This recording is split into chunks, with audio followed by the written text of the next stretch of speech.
الحمد لله رب العالمين والعاقبة للمتقين والصلاة والسلام على سيد الأنبياء والمرسلين أما بعد قال الله تبارك وتعالى في الكلام المجيد والفرقان الحميد أعوذ بالله من الشيطان الرجيم بسم الله الرحمن الرحيم سبحان الذي أسرى بعبده ليلا من المسجد الحرام إلى المسجد الأقصى الذي باركنا حوله لنريه من آياتنا إنه هو السميع البصير صدق خالق العظيم إن الله وملائكته يصلون على النبي يا أيها الذين آمنوا صلوا عليه وسلموا تسليما اللهم صل على سيدنا ومولانا محمد وعلى آل محمد عدد ما في علم الله صلاة دائمة بدوام ملك الله الصلاة والسلام عليك يا سيدي يا رسول الله وعلى آلك وأصحابك يا سيدي يا مكين قلوب المؤمنين مولاي صل وسلم دائما أبدا على حبيبك خير الخلق كلهم فإن من جودك الدنيا وضرتها ومن علومك علم اللوح والقلم مولاي صل وسلم دائما أبدا على حبيبك خير الخلق كلهم. حمد و صلاۃ کے بعد میرے پیارے ناظرین، آج ہمارے سبق کا چوتھا دن ہے۔ مالک لم یزل کی بارگاہ میں یہ دعا کرتے ہیں، اے اللہ ہمیں صحیح معنی دین سیکھنے کی، سمجھنے کی، اس پہ عمل کرنے کی توفیق عطا فرما اور پوری زندگی اس کے اوپر پابندی کے ساتھ عمل پیدا ہونے کی توفیق عطا فرما۔ مالک ہم سے جو غلطی کوتاہی ہوئی ہو یا ہو اپنی رحمت سے معاف فرمانا۔ تو آئیے حضور برکت کے لیے پوری آیت مبارکہ پڑھی ہے۔ آج ہمارا سبق ہے لیلا من المسجد الحرام الى المسجد الاقصی، مسجد حرام سے لے کر مسجد اقصی تک، یعنی وہ دور کنارے والی مسجد، اقصی وہ دور کنارے والی، اور اسی لیے اس کو کہا گیا دور کنارے والی، یعنی نہ کوئی مسجد حرام کے علاوہ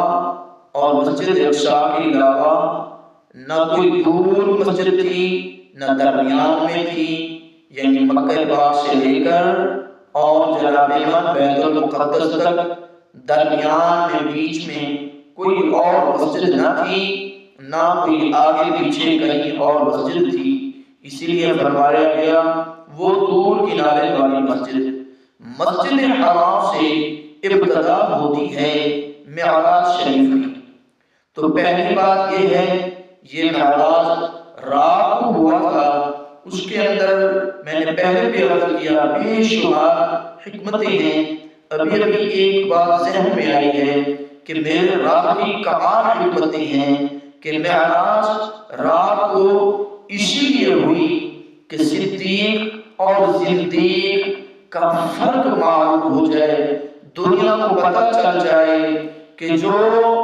رات کی ایسی بات جس کو نہ دیکھا ہے نہ سنا ہے، بس رسالت کے لب ہلے ہیں، جو تصدیق کرے گا وہ صدیق بنے گا، جو اس کی تکذیب کرے گا جھٹلائے گا وہ جہلوں کا باپ بنے گا۔ جہلوں کا باپ ایک ہوتا ہے جاہل، ایک ہوتا ہے جہلوں کا باپ، یعنی کہ آج تک اور صبح قیامت تک جو اس طرح کی سوچ رکھتے ہیں تو پتہ یہ چلتا ہے کہ اس کی مانوی اولاد ہے۔ تو پیارے اسلامی بھائیوں، یہ ایک حکمت تھی۔ اگر دن کو معراج ہوتا تو سب کے اوپر عیاں ہو جاتا، پھر یہ ایک تعجب نہ ہوتا، پھر یہ ایک اعزاز نہ پھر یہ ہماری زبان کے اندر جس طرح کہتے ہیں ایک سرپرائز نہ ہوتا، یہ رب کی حکمت تھی، رب نے بتا دیا دیکھ لو جو میرے محبوب کی بات کی تصدیق کرتا ہے آج کے بعد یہ صدیق بن گیا، اور جس نے تکذیب کی وہ جہنم کا باغ بن گیا۔ تو یہ میرے رب کی حکمت تھی۔ آگے چلتے ہیں، مسجد حرام سے میرا رب چاہتا تو اسی مسجد حرام سے عرش پہ بلا سکتا تھا، لیکن اس کے اندر بھی بے شمار حکمتیں ہیں۔ نمبر ایک کہ یہ ہے کہ حضرات انبیاء تمام نے اللہ کی بارگاہ کے اندر عرض کی مولا جس کو تو نے امام الانبیاء بنایا، امام الرسل بنایا، ختم الرسل بنایا، اور جس کے اوپر تو نے نبوت کا کام اپنا دروازہ بند کروا دیا، محبوب اے رب الارباب اس کا دیدار ہمیں بھی نصیب فرما، اس کی ابتدا میں ہم بھی نماز ادا فرمائیں۔ یہ انبیاء کرام کی دعائیں تھی، ان کی رب کی بارگاہ کے اندر مناجات تھی، ان کی عرضیاں تھی، تو میرے رب نے ان کی عرضیوں کو قبول فرمایا اور میرے پاک نبی علیہ السلام مسجد اقصی میں تشریف لے آئے۔ نمبر دو کہ مسجد اقصی بیت المقدس جو ہے اس کے تمام انبیاء کرام امام بنے تھے، مختلف جس طرح کوئی رسول ہوتا تھا، نبی ہوتا تھا اپنے اپنے دور کے اندر،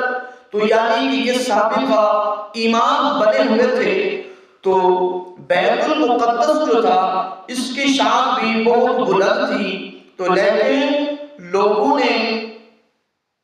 قوم بنی اسرائیل نے اس بیت المقدس کو تکلیفیں پہنچائی، اس بیت المقدس کی در و دیوار کو زخمی کیا، تو یہ بیت المقدس رب الارباب کی بارگاہ میں عرض کرتا ہے مولا میں تیرے نبیوں کا قبلہ بنا رہا، مولا تیری مخلوق نے میرے ساتھ ظلم و ستم کیے۔ تو جب بیت المقدس نے رب الارباب کی بارگاہ میں عرض کی تو میرے رب نے فرمایا اے بیت المقدس میرا محبوب تیرے اندر آئے گا، اپنا قدم مبارک رجا فرمائے گا، تیرا شام دوبارہ ہو جائے گا، کیونکہ جس جگہ پہ میرے آقا کا قدم مبارک لگتا ہے تو وہ قدم جہاں جس زمین پہ لگتا ہے وہ زمین ہو، وہ آسمان ہو، وہ عرش ہو، وہ مکے کی گلی ہو، وہ مدینہ طیبہ کی گلی ہو، وہ کوئی بھی خطہ ارض ہو، وہ خطہ عظمت والا بن جاتا ہے۔ نمبر تیسری یہ حکمت ہے کہ میرے پاک نبی علیہ السلام نے فرمایا اے اللہ جو میرے ابے آدم کا قبلہ ہے، جو میرے دادے ابراہیم کا قبلہ ہے، جو تمام انبیاء کرام کا قبلہ بنا رہا، جس کی طرف منہ کر کے میں تیرا محبوب عبادت کرتا رہا، اے اللہ میں بھی تو اس قبلے کو دیکھوں۔ تیسری حکمت یہ بیان کر رہے ہیں یعنی کہ میرے آقا کا بھی ایک شوق تھا، میرے آقا کی بھی اللہ پاک کی بارگاہ میں ایک عرض تھی، التجا تھی، تو میرے پاک رب نے اپنے محبوب کو بیت المقدس کے اندر بلایا، اور میرے پاک نبی علیہ السلام نے بیت المقدس کے اندر نماز ادا فرمائی، امام بنے، تمام انبیاء کرام میرے آقا کے مقتدی بنے اور میرے آقا نے امامت فرمائی، تمام نبی میرے آقا کے مقتدی، میرے آقا امام، ملائکہ میرے آقا کے مقتدی اور میرے آقا امام۔ تو پیارے نماز کے بعد اس عظیم الشان اجتماع کے اندر بیانات ہوتے ہیں، خطبات بیان ہوتے ہیں، ہر نبی نے رب الارباب کی حمد بیان کی، ہر نبی نے اللہ کی بارگاہ کے اندر شکرانے ادا کیے، وہ کیسے تھے؟ حضرت آدم علیہ السلام سے لے کر حضرت عیسیٰ علیہ اللہ تک قربان جاؤں اس اجتماع کا کیا شان ہوگا جس کے اندر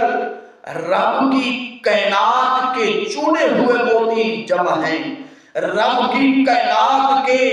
وہ جوہر موجود ہیں، وہ انمول پھول موجود ہیں جن کو رب الارباب نے چنا ہے اپنی نمائندگی کے لیے۔ ہر نبی رب کی طرف سے نمائندہ بن کے آیا، لیکن میرے آقا وہ ہیں جو پوری کائنات کی نمائندگی کے لیے رب الارباب کے ہاں تشریف لے کے جا رہے ہیں۔ تو پیارے اسلامی بھائیوں، انشاءاللہ کریم اللہ نے چاہا تو ہم اگلے سبق کے اندر انبیاء کرام کے کچھ عربی خطبات جو ہیں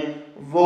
سبق کے طور پر پڑھیں گے۔ اللہ پاک ہم سب کو نیک اعمال کی توفیق عطا فرمائے، آمین بجاہ النبی الامین و بحق طہ و یاسین۔ ایک پیغام یہ ہے کہ ہر انسان بڑا ہو چھوٹا ہو، اس کو چاہیے بولنے سے پہلے سوچے، یہ نہ ہو کہ بولنے کے بعد سوچنا پڑے۔ اگر پہلے سوچ لیا تو اس کے لیے نجات ہے، اور جس نے بولنے کے بعد کچھ ایسے الفاظ نکل گئے تو پھر وہ داغ آسانی سے نہیں دھلتا، تو پھر پچھتانا، پھر سوچنا اس سے بہتر ہے ہم پہلے سوچیں تاکہ وہ بولیں جو اللہ اور اللہ کے رسول اور اللہ کی مخلوق کو بھی اچھے لگیں۔ آمین ثم آمین۔